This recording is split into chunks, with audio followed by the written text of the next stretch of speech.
Assalamualaikum warahmatullahi wabarakatuh.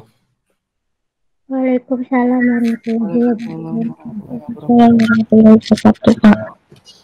Mana udah dipelajari bahan-bahannya? Sudah, Kak. Jadi mengenai apa, Putri? Tentang berita dan syarat berita, Pak. Ya, tentang berita dan syarat berita. Ya.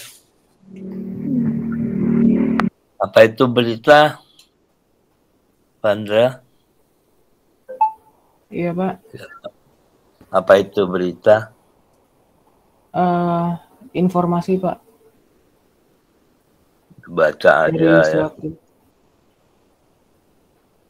Yang ada di bahan itu ya. Apa tuh? Berita adalah menurut Blair Sesuatu yang tepat pada waktunya yang dipilih staf berita karena sesuatu tersebut menarik dan penting untuk para pembacanya, atau juga karena bisa dibuat seperti itu. ya. Jadi karena menarik dan penting atau dibuat seperti itu, dibuat menarik dan penting ya. Jadi itu mengandung arti peristiwa atau pendapat itu bisa menarik dan penting, bisa juga dibuat menarik dan penting, walaupun nggak menarik dan penting. Pak, yang bagian itu saya kurang mengerti. Maksudnya dibuat menarik itu bagaimana, Pak? Bapak bilang walaupun nggak menarik, nggak penting, tapi bisa dibuat seperti itu. Maksudnya bagaimana? Ya tanya dianya dong, kok nanya saya. Jadi buat ya paling enggak itu kan mengisyaratkan bahwa hal-hal tertentu bisa dibuat, walau nggak menarik bisa dibuat menarik atau penting ya. Tentang yang lagi rame mengenai apa nih, Fadila? Yang lagi rame berita tentang artis, Pak. Artis? Iya, yang Vanessa itu. Oh, kenapa? Yang kecelakaan itu loh, Pak, kecelakaan di tol. Yang Mahkamah Konstitusi, Pak, yang UU Cipta Kerja.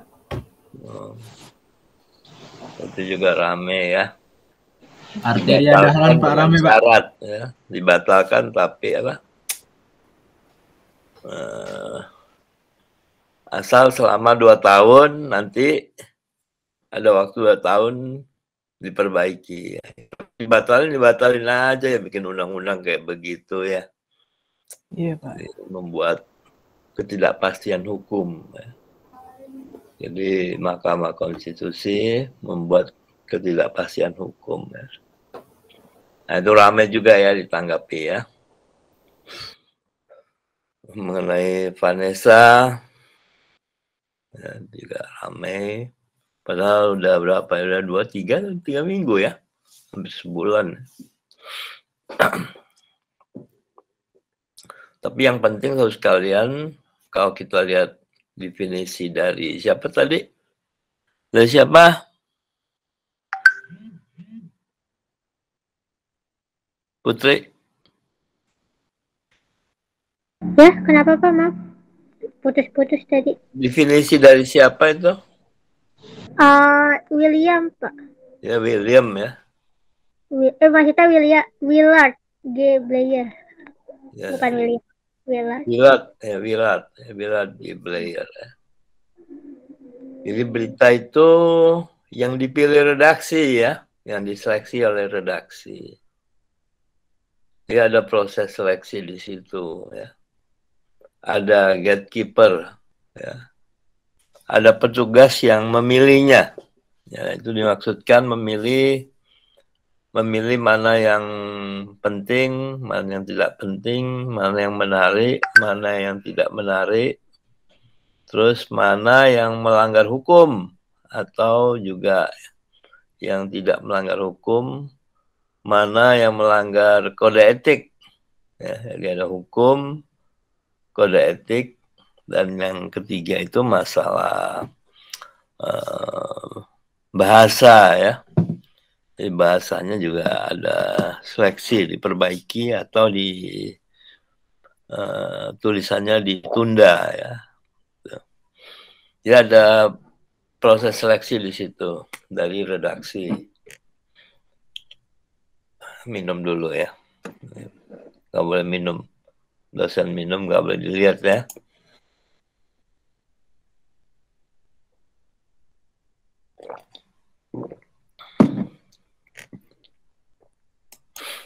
Ya.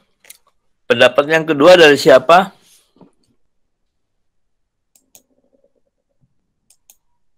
Sony NS. INS. Ya, Fadila coba baca dari Sony gimana? Berita adalah laporan tentang peristiwa atau pendapat atau kedua-keduanya yang menarik perhatian dan belum pembacanya pendengarnya yang disampaikan melalui media massa. Jadi berita adalah laporan ya. Suara saya masih jelas? Jelas, Pak. Ya. Berita adalah laporan itu mengindikasikan ya, mensyaratkan bahwa wartawan itu hanya melaporkan apa yang dia lihat, apa yang dia dengar, apa yang dia kecap, rasakan, ya. Itu tidak menambah-nambahi ya. Tidak juga memikirkan nanti gimana nih ya. Cukuplah melaporkan saja. Masalah begini atau begitunya silakan di pembaca ya. Silakan pembaca menanggapinya. Jadi bukan wartawan yang menanggapinya. Jadi di situ juga ada peristiwa dan pendapat ya. Sebetulnya itu jenis fakta ya, fakta, peristiwa, dan pendapat. Jadi fakta ada dua, fakta, peristiwa, dan pendapat. Kemudian ada pendapat. Ya.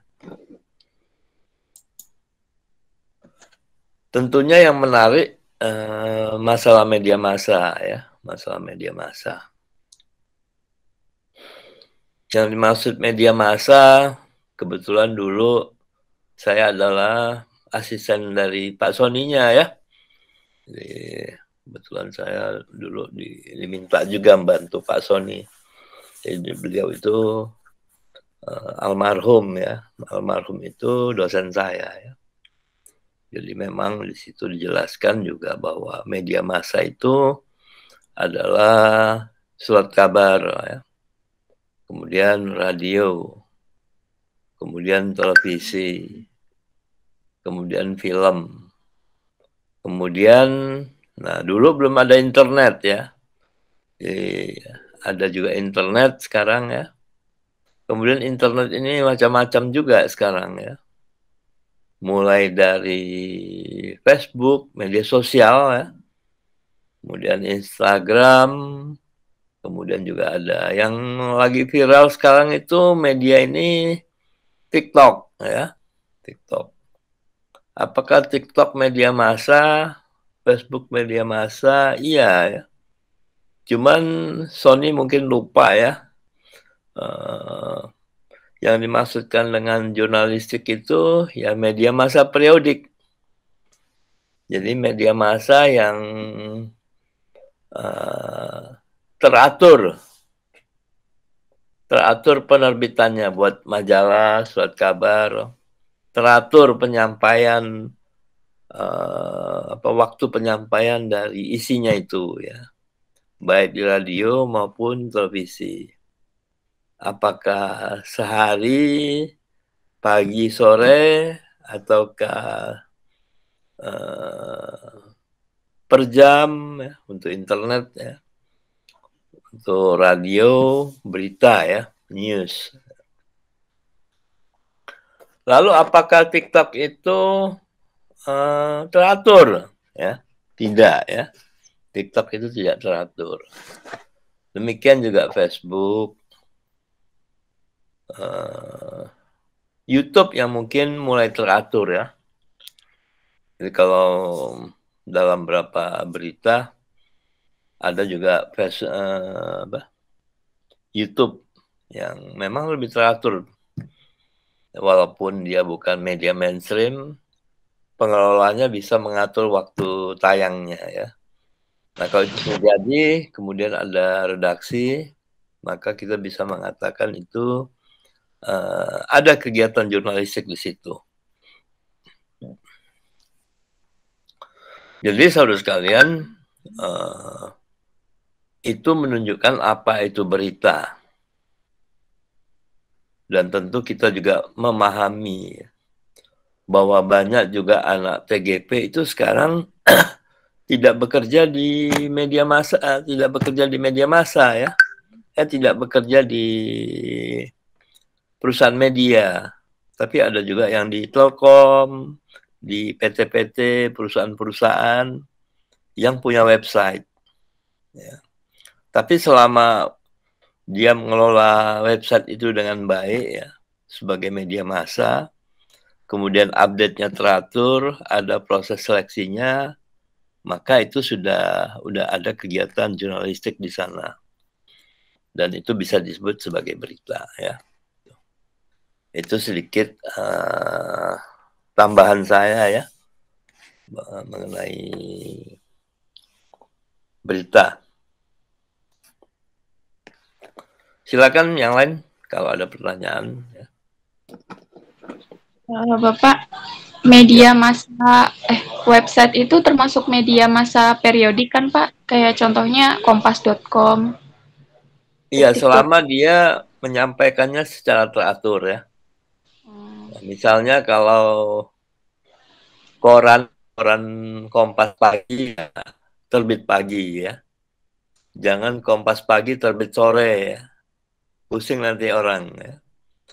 Demikian juga berita-berita itu sebenarnya waktu update-nya juga harus diatur. Walaupun 24 jam bisa jadi ya, tiap jam 9 diupdate ya. Untuk berita-berita penting. Nah, kalau tiap jam diupdate dan tiap kali diupdate kita nggak tahu kan pusing juga ya. Kalau kita baca loh kok udah berubah lagi ya. Jadi memang harus ada keteraturan. Ya. Jadi iya benar ya, itu termasuk Kompas ya. Itu termasuk media massa ya. Media massa itu semua media massa ya, spanduk juga media massa ya. Yaitu media-media yang ditujukan buat banyak orang. Periodik apa tidak ya. Yang berat itu kan periodiknya. Ya, istiqomah apa enggak tuh? Ya, setiap pagi ya. Gitu. Yang berat itu. Dan tidak banyak media daring bisa mempertahankan itu ya. Bahkan TV aja banyak yang masih mengulang-ulang ya, beritanya kan diulang-ulang. Ya. Gitu, Pak Dila. Ya. Oke Pak, terima kasih. Ya. Silakan yang lain. Bapak, saya ingin bertanya. Kan tadi kata Bapak itu ada proses seleksinya sehingga akhirnya bisa naik cetak. Tapi kenapa kalau misalkan ada kesalahan yang ditemukan oleh pembaca, yang disalahin hanya jurnalisnya saja? Padahal kan itu melalui seleksi yang ketat gitu. Iya. Ya, jadi ada sebetulnya itu tugas editor ya. Ada atau redaktur pelaksana di situ ya. Jadi ada proses seleksi ya. Tapi ketika media daring ini berkembang, proses seleksi ini kayaknya mulai diabaikan. Kenapa? Karena orang wartawan itu bisa langsung punya akun ngisi langsung terbit ya. redaksi mungkin hanya melihat aja ya judulnya atau apanya, tidak lagi memperhatikan ke unsur materinya ya Putri. Kemarin itu ada sebuah media menawarkan ya bahwa dia jadi kalau anak TGP mau nulis, ayo ya dia tawarkan buat semuanya ya. Nanti diberi tiap mahasiswa tuh diberi akun ya. Jadi dia bisa nulis apa aja. Ya. Nanti yang benar atau enggaknya nanti lihat ratingnya ya. Siapa yang paling banyak dibaca oleh atau banyak ditonton oleh apa konsumen. Ya. Tapi saya tanya, kalau terjadi apa-apa gimana ya? Ternyata media juga agak ragu ya ingin bertanggung jawab ya. Jadi kalau Putri mau nulis ya nulis aja. Tapi saya tanya, kalau isi tulisan itu melanggar hukum gimana? Kalau tidak ada seleksi yang ketat tadi ya Putri ya. Nah, itu sangat berbahaya buat mahasiswa nanti kalau dia asal tulis. Nah, jadi sebetulnya dengan jumlah tulisan yang mulai banyak, ya, kemudian ada juga yang disebut citizen journalism, di mana masyarakat diberi akun dan bisa nulis juga, maka redaksi juga keteter ya. Itu yang mungkin membuat mereka lepas kontrol terhadap beberapa tulisan. Ya. Terutama saya lihat banyak juga terjadi kesalahan-kesalahan bahasa. Ya Putri ya. Iya Pak, terima kasih. Ya. Pak, saya mau tanya Pak Fadila. Ya silakan Fadila. Berita itu kan ada yang fakta dan ada yang bohong juga ya Pak, ada yang hoax. Nah, itu bagaimana cara wartawan atau media atau editor itu mendeteksi bahwa berita itu hoax gitu Pak? Sebetulnya ya kalau udah bekerja sebagai wartawan, tentu dia tidak akan bikin hoax untuk medianya ya, bahaya ya. Nah, jadi sebetulnya kalau itu wartawan, memang wartawan media, tentu dia menghindarkan hal itu. Tapi walaupun demikian, redaksi tentu perlu punya cara untuk mengetahui itu benar atau keliru ya.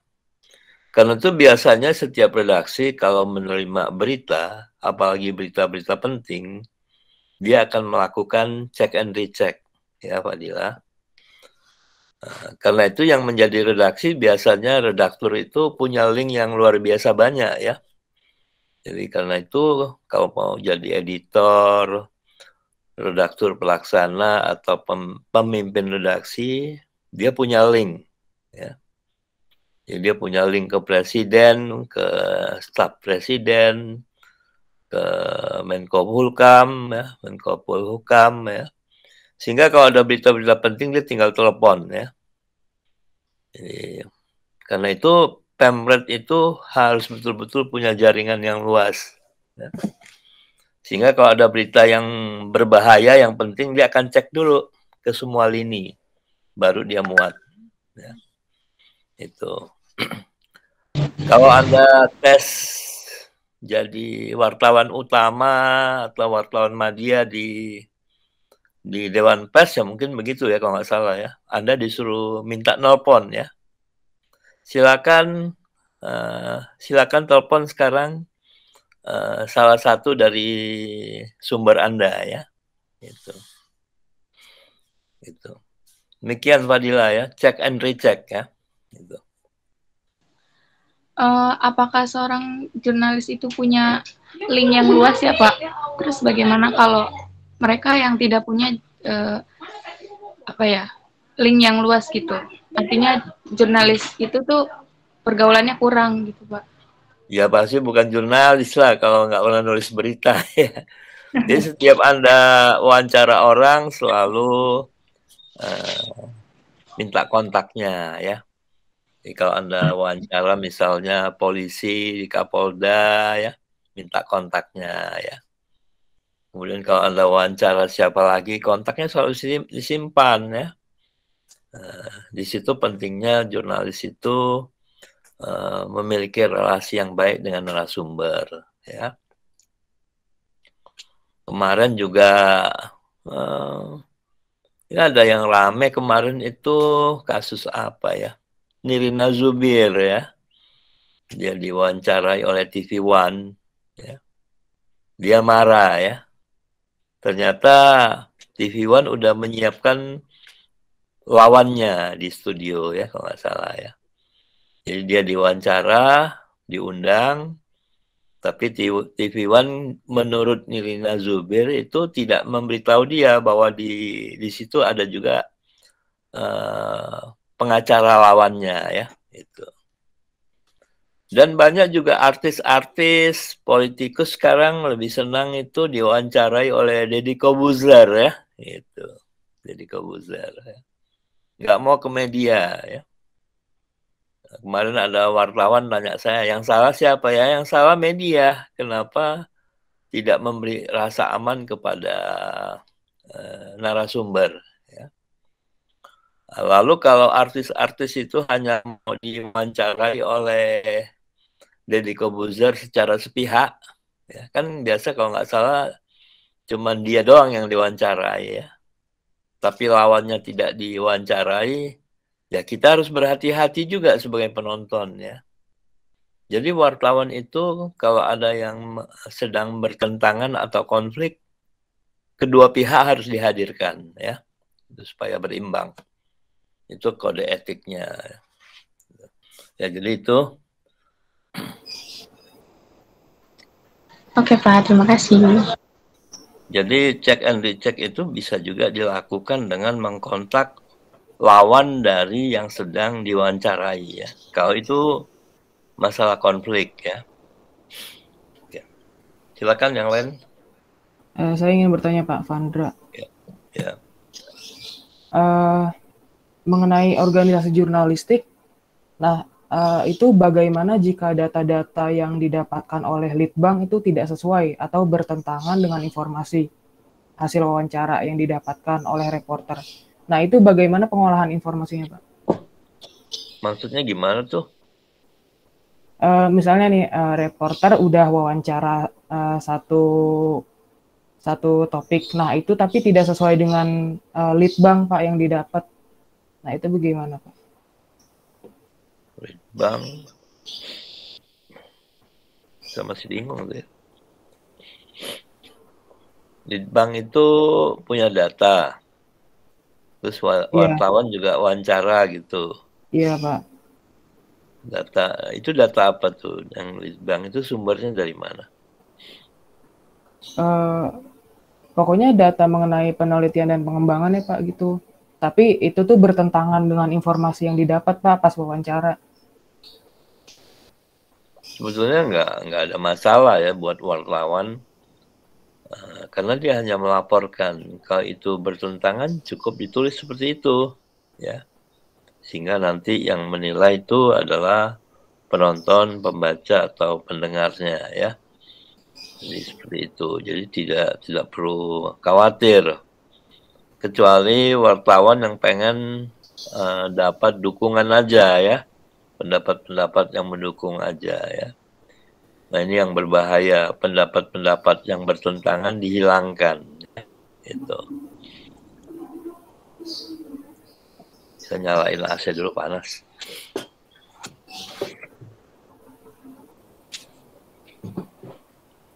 Jadi gitu ya, Vandra ya. Jadi pendapat-pendapat yang bertentangan memang harus dimuat bersamaan ya. Jangan A pada hari ini, B besok hari ya. Itu etikanya ya. Oh iya Pak, satu lagi Pak. Saya mau nanya, apakah dengan adanya kayak wabah pandemi gini itu apa perusahaan terkena dampak buruk atau malah dapat keuntungan Pak karena mendapat kasus atau berita yang lebih banyak daripada biasanya? Ya, wartawan juga kesulitan ya. Kemarin saya ketemu wartawan salah satu media. Ya mulai tanggal hari ini ya, mulai hari ini sampai tanggal 30 dia harus di rumah lagi ya. Harus di rumah lagi. Nah, itu tentu menyulitkan pemberitaan. Ya. Dan tidak semua orang sekarang sanggup untuk online lagi ya. Karena online itu melelahkan ya. Anda juga mungkin kesulitan ya kalau online. Belajar online itu sulit ya. Sama juga meliput secara online, ya, wawancara online ya.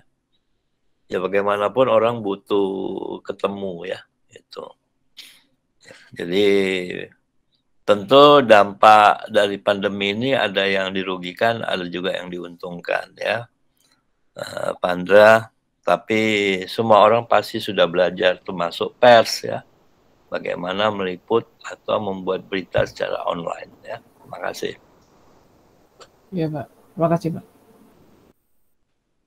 Pak, saya izin bertanya Pak. Iya, ya. Ini siapa nih? Ika Pak. Gini Pak, biasanya kan reporter itu menyiarkan berita itu selalu menyebutkan nama korban ya, misalnya kayak kasus pelecehan gitu Pak. Nah, itu ada beberapa stasiun TV yang reporternya itu mengungkapkan informasi pribadi korban gitu Pak. Nah, itu bagaimana Pak? Gimana? Akhir saya kurang dengar. Bagaimana jika misalnya ada reporter yang mengungkapkan identitas pribadi korban? Jadi, seperti apa tuh identitasnya? Misalnya nih Pak, kalau misalnya ada kasus pelecehan gitu, nah itu nama lengkap, tentang sekolah di mana, itu disebut-sebutin gitu Pak di beritanya. Oh ya, itu sebenarnya nggak boleh ya. Jadi kalau nggak salah, Kementerian Sosial ya, Kementerian Perempuan ya. Kementerian apa tuh yang ngatur tuh masalah keperempuanan ya.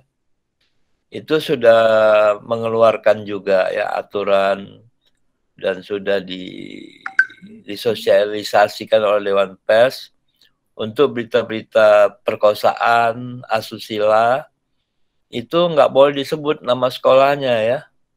Bahkan sampai tingkat RW, RT, RW, kelurahan nggak boleh disebut ya.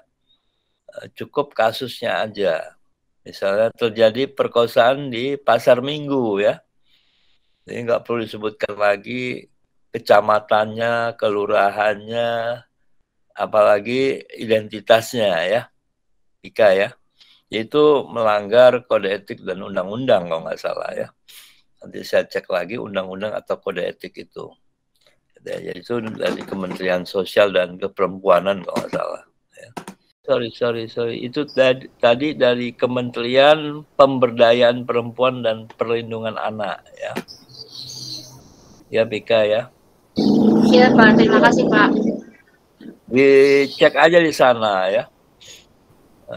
Tahun lalu saya sering diundang oleh kementerian itu ya untuk merumuskan kebijakan-kebijakan terhadap pemberitaan perempuan dan anak ya. Jadi Kementerian Pemberdayaan Perempuan dan Anak. Silakan.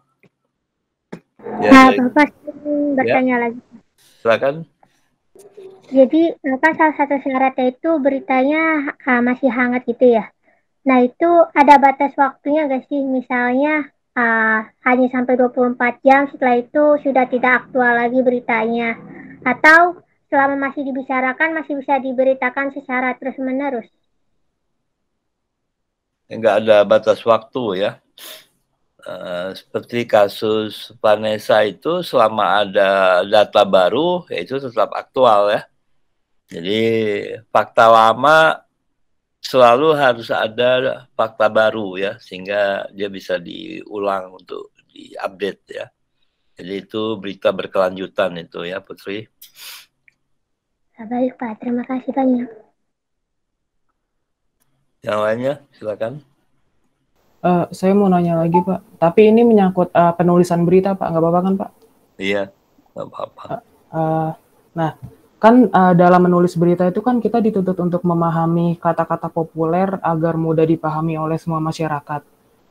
Nah, tetapi di sisi lain tuh kita juga dituntut untuk menawarkan istilah baru gitu, mempopulerkan bahasa yang lebih trendy lah atau memadankan bahasa asing. Nah, pertanyaannya itu bagaimana agar istilah baru dan padanan bahasa asing tersebut bisa dipahami Pak dengan mudah oleh para pembaca. Jadi sebetulnya istilah apapun yang dibuat itu tentu harus memperhatikan kaidah-kaidah bahasa ya. Kalau di Indonesia ya kaidah bahasa Indonesia ya. Karena itu sudah ada juga daftar penerbitan istilah ya dari pusat bahasa ya. Kalau nggak salah itu selalu ada. Nah, kemudian penggunaannya itu oleh pers tidak selalu juga dari itu ya. Misalnya istilah ATM. Ya, ATM itu apa? Anjungan Tunai Mandiri. Ya, itu pertama kali kalau saya tidak keliru ya, itu digunakan, dipopulerkan oleh majalah Tempo ya. Itu ATM itu. Kalau bahasa Inggrisnya apa? Bahasa Inggrisnya apa ya Pak?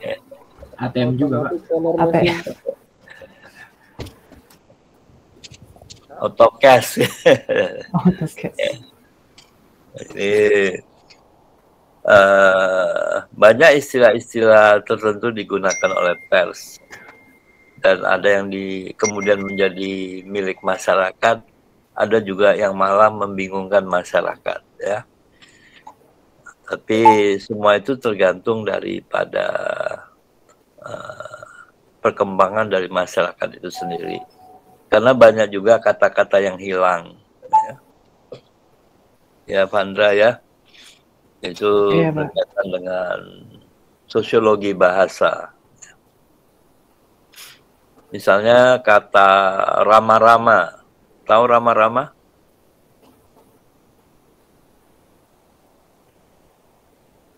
Kurang tahu, Pak. Rama-rama itu tidak populer lagi ya. Rama-rama itu adalah kupu-kupu yang besar sekali ya. Di hutan-hutan masih ada tuh kupu-kupu gede banget ya. Nah, itu bahasa Betawinya gede banget ya. Itu bisa sampai sayapnya lebar sekali ya. Itu rama-rama. Nggak pernah dengar ya. Jadi banyak juga istilah-istilah yang hilang ya. Misalnya lampus. Lampus itu apa itu? Yang tahu? Ya. Itu adalah salah satu kata yang dipakai dalam sebuah puisi ya. Puisi tua sekali, saya lupa namanya siapa ya. Sunyi itu lampus. Nah, itu ya. Kata lampus. Nah, sejumlah kata atau dalam bahasa Indonesia itu mulai jarang dipakai ya. Sebagian lagi masih tetap dipopulerkan ya. Masih ada lagi? Saya mau bertanya Pak, mengenai tugas seorang jurnalistik. Ini kan sekarang apa-apa di rumah gitu ya Pak. Nah, apakah sumber untuk mencari contoh peristiwa berita itu boleh dari internet atau dari koran digital? Kan soalnya lagi di rumah aja gitu loh Pak. Jadi tidak memungkinkan untuk survei langsung. Itu bagaimana Pak? Ya, ini pertanyaan yang bagus ya. Jadi tetap tugas wartawan itu meliput. Ya. Untuk berita peristiwa nggak mungkin meliput dari internet ya. Tapi kalau wawancara masih dimungkinkan ya. Lewat HP, lewat Zoom ya. Tapi untuk meliput peristiwa dia harus ke lapangan ya, Fadila ya. Kalau enggak apa tuh? Kan nggak mungkin merangkum berita dari berbagai sumber di internet ya. Itu saya sering lihat mahasiswa kalau PI ya, praktek industri. Udah praktek belum? Enggak Pak, di rumah aja atau di kantor. Tapi kerjaannya itu membaca ya, mengumpulkan berita-berita dari segala penjuru ya, kemudian dirangkum ya. Kemudian mereka kasih nama istilahnya content writer ya. Itu kata content writer juga kata yang mengelirukan ya. Jadi apapun kerjaan seorang wartawan, jurnalis, mau content writer atau siapapun, kalau itu peristiwa kecelakaan dia harus ke lapangan. Ya. Kalau ada gunung meletus, dia harus dapat data ke lapangan juga, kecuali data wawancara ya. Nah, kalaupun dia selalu harus ada wawancara ya, bukan merangkum. Ya. Dia harus wawancara, dia telepon segala macam ya, baik itu pakai HP, telepon biasa, harus ada kontak dengan sumber berita. Itu Fadila ya. Oke Pak, berarti kita sebenarnya boleh wawancara online melalui telepon atau video call gitu ya Pak? Boleh ya. Gitu. Jadi kalau pandemi ya boleh lah ya. Tapi ada juga sumber berita yang nggak mau ya. Dia minta face to face ya. Tuh. Yang lainnya silakan. Ini yang kuliah cuman Putri ya, Fadila ya. Terus siapa lagi? Yang lain kemana nih? Ya. Argia. Nah, ya, Pak. Ya. Enggak, Pak. Mika mana nih Mika ini? Mika Tarigan. Pak, saya ingin bertanya. Ya. Sekarang ini kan media udah banyak Pak jenisnya.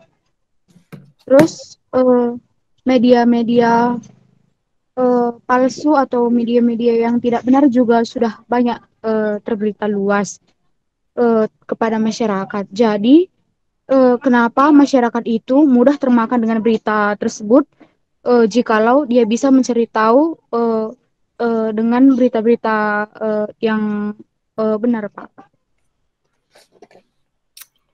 Itu kan masalah psikologis saja ya.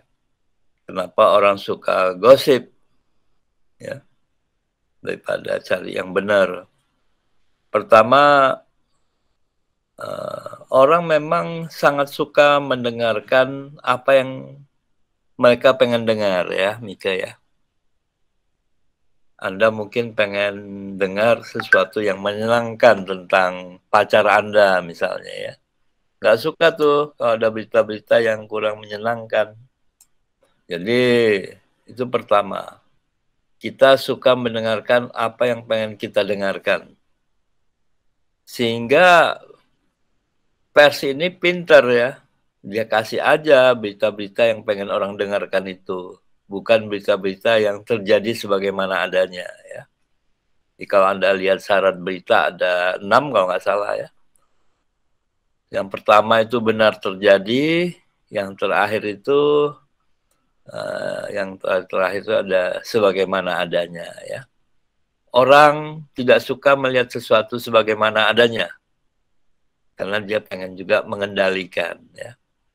Kalau orang pacaran, saya kasih contoh nih pacaran ya, kalian mungkin lagi pacaran ya.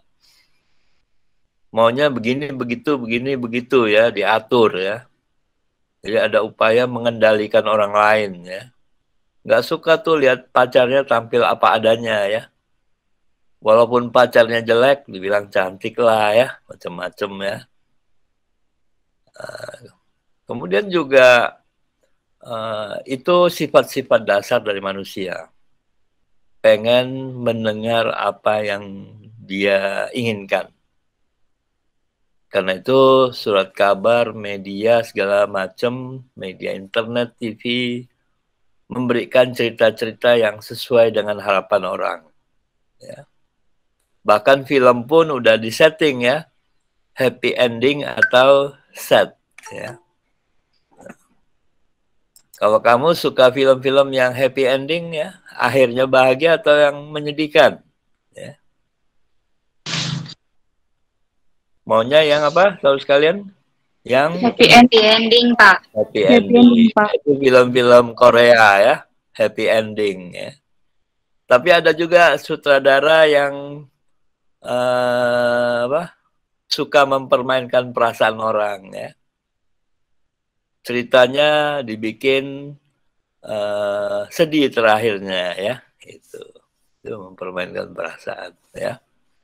Yaitu sifat-sifat dari psikologi seseorang ya, Mika. Itu. Sehingga Iya, kita Pak. sulit nih untuk menolak yang hoax ya. Walaupun kita tahu nggak benar, masih juga kita dengar ya, gitu. Pak, saya mau tanya lagi, Pak. Ya silakan. Kayak gini, Pak. Kita kan sebagai jurnalis biasanya kalau membuat berita harus wawancara dulu. Nah, gimana kalau misalnya pada saat wawancara ada pertanyaan yang sensitif yang harus dipertanyakan, Pak, kepada si narasumber. Nah, apakah seorang jurnalis itu dituntut untuk memiliki perasaan, maksudnya tidak harus memiliki perasaan nggak enakan gitu, Pak, sama orang? Ya, bukan soal nggak enak ya. Itu simpati namanya. Jadi jurnalis itu harus juga yang dituntut tuh empati ya. Pekerja-pekerja publik itu harusnya empati. Jadi bukan simpati. Kalau memang harus ditanyakan ya ditanyakan ya. Cuman kalau bertanya itu tolong tempatkan diri sebagai orang yang diwawancarai juga ya. Jadi jangan juga bertanya hal-hal yang tidak empati pada orang lain. Banyak itu ya kejadian ya. Sehingga bisa diprotes nanti. Kalau saya memuat kuliah ini, kalau saya muat lagi di YouTube, tentu harus saya tonton ya, saya seleksi ya. Capek tuh saya nontonnya sejam ya. Yang nggak berkenan ya saya potong dulu ya. Jangan semuanya disampaikan ya. Nah itu harus juga mempertimbangkan banyak hal ya. Kejadian berapa tahun lalu kan menimpa Ahok ya. Pernah dengar Ahok? Pika? Pernah apa pernah? Siapa tuh Ahok, Pika? Siapa tuh Ahok? Ya? Mantan gubernur DKI. Gubernur DKI dulu ya. Tiba-tiba viral ya. Dia terkena apa tuh? Penghina agama ya. Karena apa? Karena omongan dia di Pulau Seribu apa ya. Dimuat full oleh humasnya ya. Jadi kalau Anda jadi humas, itu jangan semua omongan dimuat ya. Tapi harus Anda tonton dulu. Karena itu penting adanya apa tadi? Staf redaksi itu yang menyeleksi ya. Ini tidak semua ucapan itu disajikan begitu aja ya. Kalau ada yang melanggar hukum atau kira-kira bisa menyinggung perasaan banyak orang, ya itu empati ya. Maka itu harus dipotong. Ya. Jadi pelajaran buat saudara semua yang menjadi humas nanti, atau menjadi redaktur, atau menjadi penulis, penonton, dan apapun. Tidak semua ucapan itu harus dimuat ya. Dengarkan dulu ya. Saya kalau memuat tiga perkuliahan itu, saya nonton lagi tuh pelan-pelan ya. Oh ini nggak perlu, oh ini buang ya, ini buang ya. Nggak semua saya muat. Ya. Kalau semua saya muat, ada ucapan-ucapan yang nggak benar kan repot nanti ya. Misalnya awal-awal itu saya nanya, apa kabar Fadila ya? Gimana Argia cowoknya, gimana nih Siva, ya itu nggak perlu dimuat ya, dipotong aja. Gitu. Nanti yang nonton, waduh, dosennya gimana nih ya?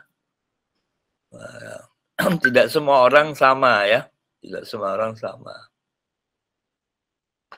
Karena itu juga perkuliahan itu saya kasih di depannya, sebaiknya menonton dulu bahan-bahan yang ada di Maya Aksara ya.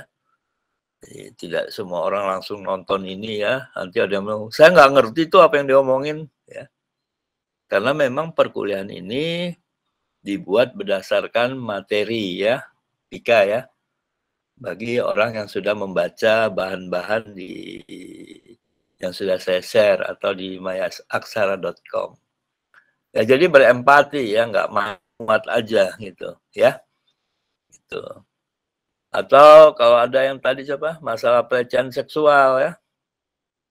Kemarin Mendikbud kan diprotes habis ya. Kenapa tuh? Kemendikbud. Karena membuat apa? Undang-undang mengenai apa tuh? Pelecehan seksual di kampus ya. Gitu. Tapi menurut banyak orang itu melegalkan seks bebas di kampus. Wah, rame ya. Gitu. Akhirnya menterinya diprotes. Ya. Jadi ya menteri juga lebih susah lagi ya. Dia harus berempati kepada banyak orang ya. Nah, saya dengar juga Muhammadiyah menolak ya peraturan itu ya. Jadi masalah empati ini penting sekali ya, bukan hanya buat wartawan, tapi juga buat menteri ya, buat para petinggi siapapun. Kalau bikin peraturan, kalau wawancara dan segala macam, apalagi lewat media sosial, itu harus berempati ya. Sama juga kemarin yang memuat kasus Vanessa ya, yang diprotes sama keluarganya ya. Karena memuat apa foto-foto ya, itu nggak boleh sebetulnya ya. Ya jadi itu ya. Jadi sebagai wartawan harus empati. Sama juga Pak. tadi itu ya, Anda silakan. Ya baik Pak.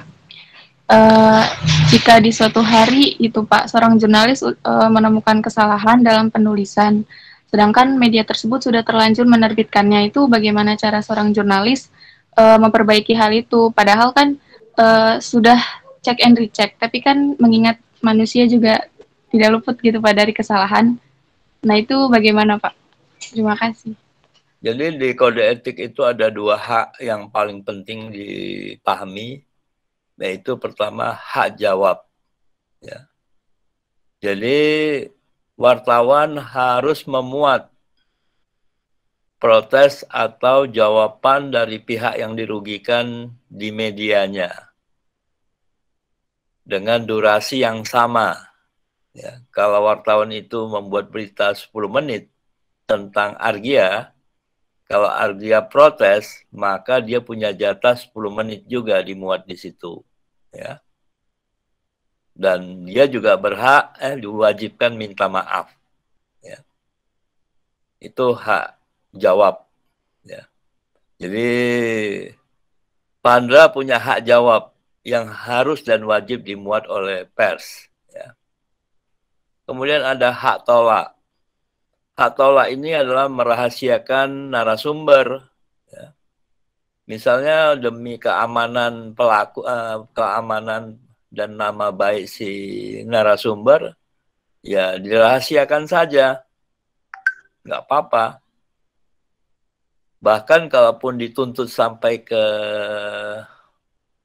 hakim, ya lindungi saja ya. Kemarin itu agak samar-samar saya lihat ya. Saya lihat juga Najwa Shihab itu diminta untuk membuka siapa narasumber tentang apa ya, lupa saya kemarin ya. Itu ramai juga ya, sedikit ramai ya. Dia wajib untuk tidak menyampaikan siapa orang itu ya. Misalnya kalau saya ngomong begini terus saya bilang, Pak boleh Pak saya share ini video. Oh janganlah, off the record semua ucapan saya ya. Nah, itu wajib juga untuk tidak di-share ya. Ya. Kalau saya bilang off the record nih omongan kita ya. Tapi di-share. Nah, yang nge-share itu yang kena harusnya ya. Karena udah melanggar kode etik. Atau ada wartawan ikut kuliah saya gitu ya. boleh saya muat nih Pak Fauzi. Wah, ini off the record semua ya. Nggak boleh. Jadi ada hak untuk merahasiakan identitas, tidak memuat atau memboikot ya berita-berita yang memang oleh sumbernya dinyatakan demikian ya. Begitu ya. Siapa tuh yang nanya? Fadila, Pak. Ya, gila ya. Jadi ada hak tolak dan hak jawab. Boleh Oh, ya? jadi jadi untuk memperbaikinya itu ya tadi ya, Pak, adanya hak jawab dan hak tolak ya, Pak. Ya, Untuk memperbaiki itu. jawab tadi ya. Ya, memperbaiki itu ya. Tapi kalau orangnya diam-diam aja, ya nggak diperbaiki juga nggak apa-apa ya. Gitu. Oke, Pak. Terima kasih, Pak. Lagi pula kadang-kadang percuma juga ya sebetulnya. Misalnya saya udah marah-marah nih. Setan kamu. Udah ya. Udah nih. Udah di-share ke seluruh Indonesia kan. Besoknya saya minta maaf kan. Satu, belum tentu yang nonton hari ini nonton permintaan maafnya ya. Kedua, walaupun saya bilang saya udah menarik kata-kata saya, tetap aja Anda semua udah dengar bahwa saya ngata-ngatain Fadila setan ya gitu. Kan nggak mungkin dicabut lagi tuh ya. Mungkin sampai 2 tahun kamu ingat terus ya, walaupun enggak, Fadila saya udah mencabut kata-kata saya itu. Nah itu berbahayanya kata-kata ya. Jadi sebetulnya nggak bisa dicabut ya. Cuman ya merawat boleh ya. Tapi yang terkena sudah pasti teringat terus ya. Gitu. Jadi kalau ngomong ya hati-hati ya. Ada beberapa video nggak saya muat karena saya ngomongnya juga nggak hati-hati ya. Kalau saya muat nanti malah timbul banyak masalah dengan orang lain yang di luar perkuliahan ya. Gitu. Ya, gitu. Pak, saya mau tanya Pak. Ya, Marcelina. Jadi setelah saya baca di sosial media, beberapa pengguna sosial media itu menyampaikan keluhannya tentang seorang wartawan yang kurang kompeten gitu Pak dalam jabatannya. Sehingga banyak dari mereka yang kurang percaya akan kerjanya wartawan. Nah, cara untuk memperbaiki citra wartawan di mata para netizen Indonesia itu gimana ya Pak? Karena yang dari saya lihat tuh mereka jadi kurang respect gitu sama berita-berita yang ada sekarang. Kayak gitu Pak. Ya. Pertama yang bikin kacau ini, yang agak repot kita itu adalah selama 4 tahun, 7 tahun ini ya. Kira-kira selama pemerintahan Jokowi ini berkembang apa yang disebut sebagai buzzer ya. Ya. Buzzer dan media yang seolah-olah wartawan. Ya. Nah, ini yang bikin orang keliru menilai wartawan. Ada buzzer ya. Kemarin saya juga ketemu ya. Saya tanya, kamu buzzer kan? Ya iya, saya buzzer, dia bilang ya. Punya media ya. Dan didanai. Ya. Anda juga bisa jadi buzzer, Naila ya. Mau jadi buzzer ya, setahun dikasih gaji ya, dengan staff, tapi harus nulis yang baik-baik tentang saya gitu loh. Akibatnya hal-hal yang negatif itu dibuat-buat menarik terus ya, sampai orang nggak lagi bisa bedakan mana yang benar, mana yang keliru ya. Dan ini merusak citra wartawan ya, karena orang nggak tahu lagi ini wartawan atau buzzer, padahal buzzer. Karena wartawan itu selalu direkrut dengan ketat oleh perusahaan. Kalau dia merusak citranya, pasti dia dipecat. Tapi buzzer nggak dipecat. Selama dia membuat berita yang baik-baik tentang orang yang membayarnya. Walaupun orang itu jelek. Ya, Maila ya. Anda tahu beberapa orang jelek nih. Tapi beritanya bagus-bagus. Males akhirnya ya. Akhirnya Anda nggak percaya sama pers. Ya. Nah, itu satu. Yang kedua, hampir semua pers ini dikuasai oleh orang-orang itu ya. Orang-orang itu siapa? Ya para pengusaha. para pengusaha itu juga bekerja sama dengan para politikus, ya. Misalnya mengenai bisnis PCR, ya. Bisnis apa itu? Suntikan vaksin, ya. Siapa itu yang diisukan berbisnis obat vaksin? Nah, dua pejabat itu, ya. Tapi salah satu pejabat itu punya media besar di Indonesia, ya. Dan media itu pasti tidak akan memuat berita itu, ya. Dan itu bikin kita mau muntah, ya. Kenapa? Itu berita malah diputar bisa dia jadi lebih baik, ya. Akhirnya orang nggak mau baca, orang nggak mau nonton, ya. Jadi Naila, bisnis pers itu orang lupa. Sebelumnya bisnis kepercayaan. Sekali orang tidak percaya, maka ya sudah. Nah, tapi sekarang ini hampir semua media itu dikuasai oleh konglomerat dan pemerintah politikus, ya. Dan kalau dia memberitakan hal yang jelek, semua iklan itu ditarik, ya, tidak diberikan ke sana. Matilah pers itu. Jadi kehidupan surat kabar, majalah, televisi, film, media, internet dan semacamnya itu dari iklan. Kalau dia bikin berita jelek tentang saya, misalnya, pasti iklannya nggak saya kasih lagi, ya, dia akan mati. Ya, jadi akibatnya apa? Dia terpaksa memberitakan hal yang baik-baik tentang saya supaya dapat iklan, tapi bikin pembaca, penonton atau pendengarnya nek, ya, tidak percaya, ya, itu. Ya, ini dilema di Indonesia. Jadi pernah salah satu teman itu sampai ditabokin, ya, dipukul, ya, oleh pemretnya karena memberitakan hal yang jelek, ya, yang dianggap merugikan perusahaan yang ngasih dana, ya, sampai berantem itu, ya. Ya itu di masalahnya, ya. Oke, Naila, ya, jelas, ya. Jelas Pak, terima kasih jawabannya. Ya misalnya nggak mungkin lah Koran Republika, ya. Koran Republika itu siapa pemiliknya? Erick Thohir, ya. Nah, Erick Thohir itu siapa? Menteri BUMN, ya. Nggak mungkin lah dia memberitakan yang jelek-jelek tentang Pak Erick Thohir, ya. Mau ditutup, gitu, ya. Gitu. Atau RCTI itu punya siapa? Haritanu, ya, kalau nggak salah, ya. Nggak mungkin lah dia memberitakan hal-hal yang jelek tentang Haritanu, ya. Haritanu itu ketua partai apa? Perindo. Apa? Perindo, Pak. Iya, ada lagunya itu. Coba lagunya, Van. Ya nggak mungkin dia bikin berita yang jelek tentang Perindo, ya. Tutup dia nanti atau dipecat redaksinya, ya. Itu. Jadi hampir semua media itu ya begitu, ya. Atau Metro TV, ya. Metro TV itu milik siapa? Surya Paloh, ya. Ada Surya Paloh di sana. Surya Paloh itu pemimpin Partai Nasdem. Ya. Kalau bikin berita yang jelek tentang pemerintah, pasti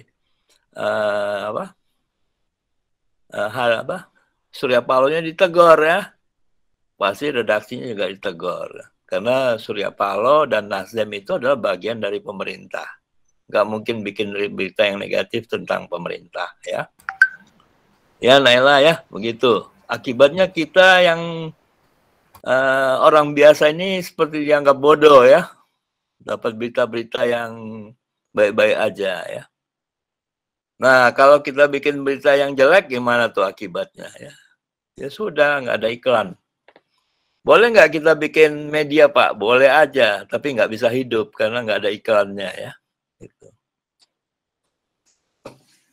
Ya, oke, jelas, ya.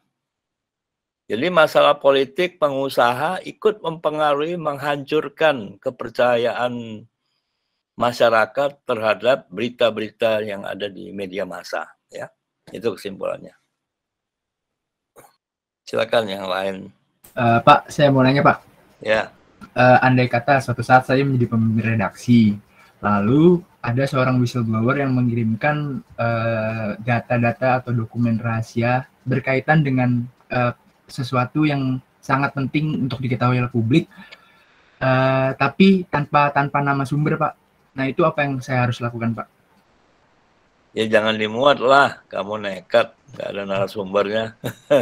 Tapi data-data ini mengarah kepada kebenaran yang gitu, Pak. Itu gimana begini, Pak? Iya, harus dicek and recheck ya. Ini tetap harus dilakukan check and recheck ya. Data itu perlu dicek ke sumber-sumber yang resmi, juga sumber-sumber di belakangnya ya. Jadi ada dua macam sumber berita ya. Kalau semacam itu, Argia memperoleh sumber berita yang tidak resmi itu ya. Dan itu harus bisa dicek ke pusat-pusat informasi yang resmi ya. Nah, dengan demikian dilakukanlah apa yang disebut sebagai investigative reporting ya. Itu ya Argia. Pak, saya mau tanya lagi, Pak. Silakan. Ya, jadi kata Bapak kan supaya nggak mati, media itu harus ada iklannya.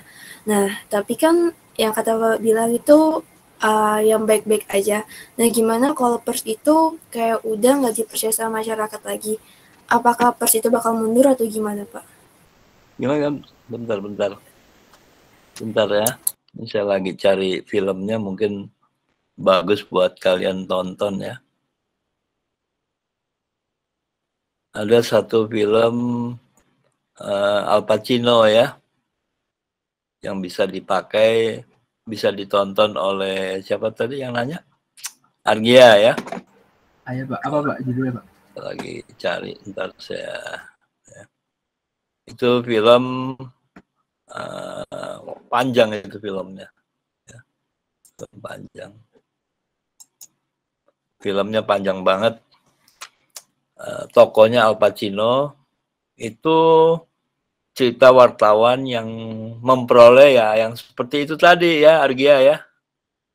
Kemudian dia melakukan penelitian, kemudian dia lapor ke pemretnya dan gak ada yang berani muat ya. Kenapa? Karena yang punya surat kabar itu komisarisnya atau ya itu punya punya jaringan perusahaan itu ya. Jadi dalam satu grup akhirnya dia dipecat ya gitu. Jadi bisa aja Anda meliti itu ya Argia ya. Tapi jangan sampai perusahaan Anda adalah bagian dari perusahaan yang diadukan itu ya. Karena bosnya sama ya gitu. Ya itu filmnya menarik. Ya. Berarti cara untuk mengungkapnya adalah menyerahkan kepada media lain, gitu Pak? Iya, benar. Kemudian dia telepon temannya yang media lain ya. Wah, itu berlomba ya. Itu film seru juga. Mengenai rokok. Sebenarnya simpel temanya itu. Jadi ada orang bekerja di sebuah perusahaan rokok dan tahu bahaya-bahaya dari apa yang dimuat di dalam rokok itu ya. Tapi rokok itu tetap beredar. Orang ini tersiksa karena dia tahu itu. Lalu dia mengundurkan diri ya. Data-datanya diberikan ke wartawan itu ya. Kemudian dia diburu, dipecat oleh perusahaan ya. Sehingga kreditnya macet semua ya. Rumah tangganya ancur-ancuran itu ya. Gara-gara melaporkan itu. Karena itu data-data dia kirim ke wartawan. Si wartawannya juga hancur kemudian ya gitu. Itu menarik. Itu hampir 3 jam filmnya ya, nonton aja, seru, ya tegang. Ya. Anda cari aja tokonya Al Pacino ya. Cari film-film top Al Pacino, itu salah satunya itu ya, mengenai wartawan. Ya. Saya lupa judulnya. Coba saya search sebentar ya.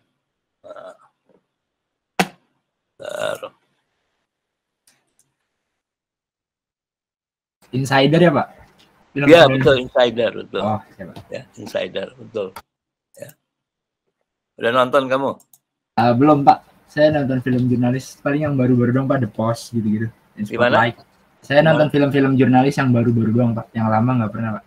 Ya, Insider itu saya punya 2 kaset dulu ya. 2 CD ya. Saya putarin anak-anak ya. Terus CD-nya hilang itu dua-duanya ya. Yang saya beli yang ori dulu ya. Yang filmnya bagus kita nonton di kelas ya. Ya. Itu. Jadi ya, Insider ya. Kemudian pengadilannya juga nggak bisa di situ ya, harus keluar daerah Amerika ya. Jadi pengadilannya nggak bisa diadili dia di negara itu ya. Terpaksa diputuskan di luar wilayah Amerika kalau nggak salah ya. Itu rame itu. Silakan yang lain nonton ya. Insider, tokonya Al Pacino ya. Silakan yang lain. Itu mirip kayak apa yang ditanyakan Argia ya. Ya baik, kalau nggak ada kita tutup. Udah cukup. Insignia. Mana nih insignia? Sebutkan salah satu syarat berita. Nah. Syarat berita harus faktual. Apa? Faktual. Nggak kedengaran suaranya insignia. Insignia suaranya nggak kedengaran. Ya sudahlah, kita tutup aja ya. Halo, Bu. Sudah terdengar belum? Sudah. Oke. Faktual, Bapak. Aktual ya. Kalau syarat pertama tadi yang ada di bahan yang saya kasih apa? Syarat pertama? Benar terjadi, Pak. Ya, benar terjadi ya. Jadi itu yang penting ya. Sehebat apapun cerita, pastikan benar apa tidak terjadi. Kalau nggak pernah terjadi ya sudah ya. Itu. Baik, assalamualaikum warahmatullahi wabarakatuh ya. Jangan lupa. Waalaikumsalam. Warahmatullahi wabarakatuh. Terima kasih. Terima kasih, Pak. Ya, baik. Banyak, Pak.